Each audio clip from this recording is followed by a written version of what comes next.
listening to Proof Text, a Glossa House podcast by Dr. T. Michael W. Halcomb, Dr. Frederick J. Long, Dr. Mario Melendez, Dr. Jennifer Noonan, and J. M. Smith. Welcome and enjoy.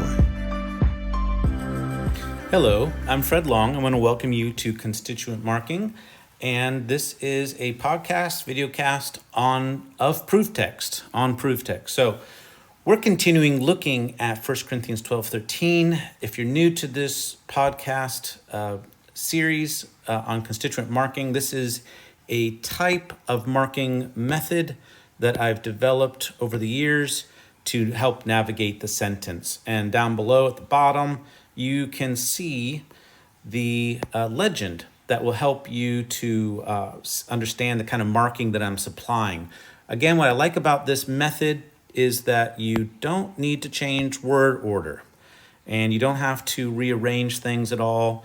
You just learn some simple rules like single underlining verbs and subjects, putting boxes around conjunctions, and you can see the rest of the marking down below.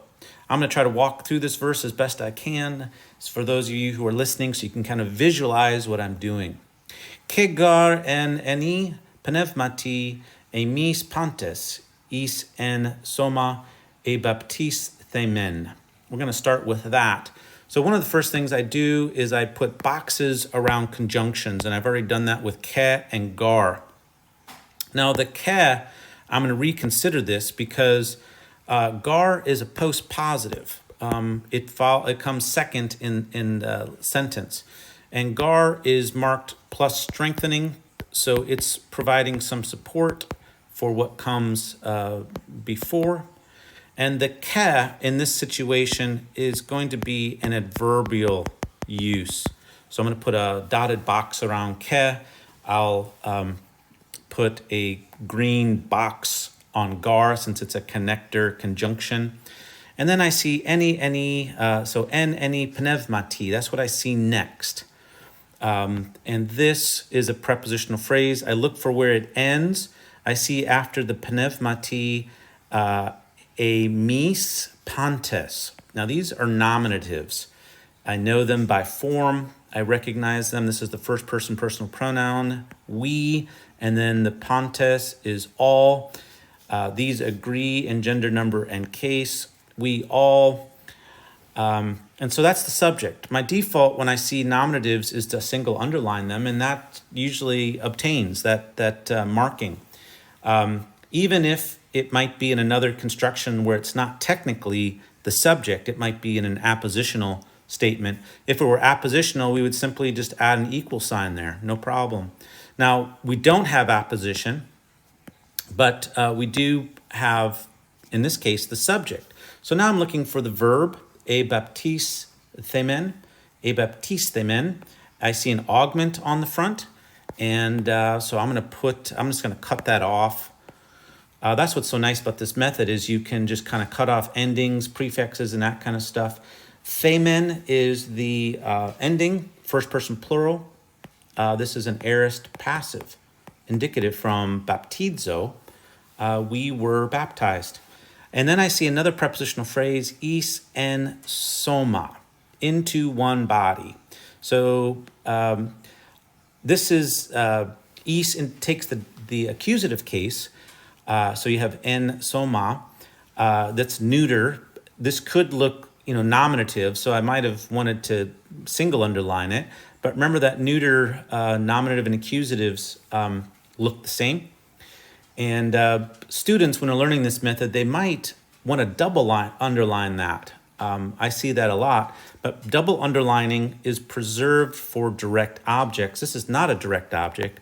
This is the object of the preposition is. So is and soma is put inside of parentheses.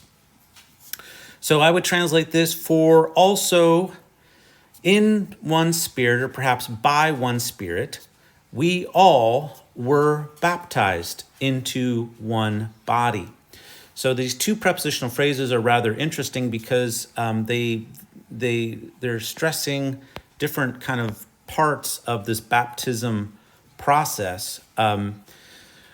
By or in the realm of one spirit, so there's a singular spirit, and then the directionality of it is into the one body.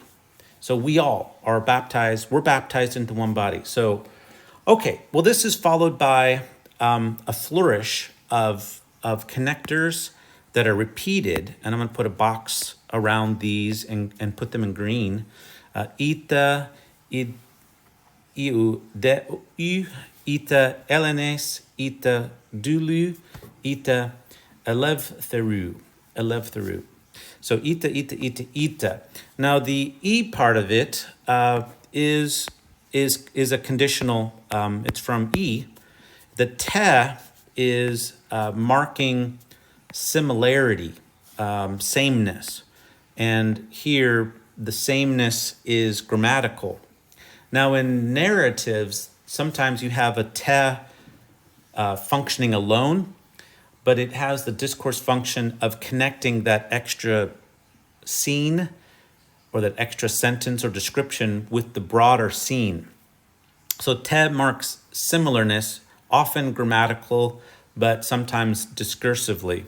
So here we have a flourish of different types of groups, Judeans and Greeks, slaves and free persons. And so these are little conditional sentences. These are the prodices of a condition. And these then should be put into brackets since they're forming little subordinate clauses. And they're placed in relation to the main sentence. So the main sentence, I'm going to highlight that, is in gray. There's the main sentence. And so each of these if clauses, and we would translate it as whether, I think is a good way to do it, like whether Jews, whether Greeks, whether servants, whether free. Each of these, we don't know what the tense is. They're nominative, so they get singular underline. Is this past tense? Whether we were Jews, whether we were Greeks, whether we were slaves, whether we were free. So is there an implied past tense verb?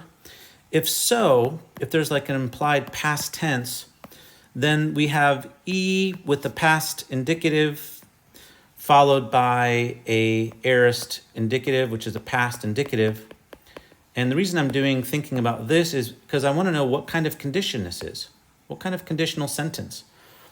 If this is a correct reading, which I think it is, past tense implied, then we're looking at a past simple, what would be called a past simple condition.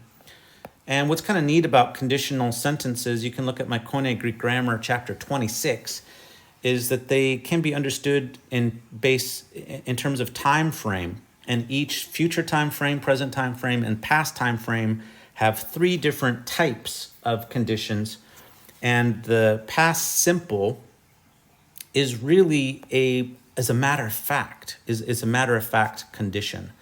It's describing what is, what obtained in the past, like what is indeed the case in the past. And so I think there's a pretty radical point being made here that our identities in the past, which differentiated us, now are subordinated to the reality of this baptism. Because this baptism by the one Spirit makes we all enter into one body. And this means that we belong to one another. All right, so the last sentence here is ke, and here I'm going to put a box around it, a green box. Ke pantes, nominative, single underline that. En pneuma. This I don't know whether it's nominative or accusative. I'll start with a single underline, but I'm recognizing there's a problem because you got two potential subjects. So I'll hold off on there. And then I go to potis themen. That I recognize as an aorist passive from potidzo. It's an aorist passive indicative, first plural. We're given to drink. Now, with verbs that are in the passive voice like this, that have two objects when they're active, like you can give someone something to drink. that's how this verb works. It has what are called two objects, the persons who are receiving the drink, and then the object of the drinking itself. So when you have verbs that take these recipients and then the object, when in the active voice, when they're put into the passive voice, the object is retained. And so it seems kind of weird that you can have en pneuma, which I'm double underlining, as the direct object of this verb, but it has to do with what's called the valency structure of this verb, that it normally in the active takes two objects, a recipient and then the object given to drink. And then when it goes to the passive, what is given to drink is still specified. So there is indeed a direct object of a passive verb, and that seems kind of odd. So, and we all were given to drink of, or we're given one spirit to drink. And so that's how I would translate that.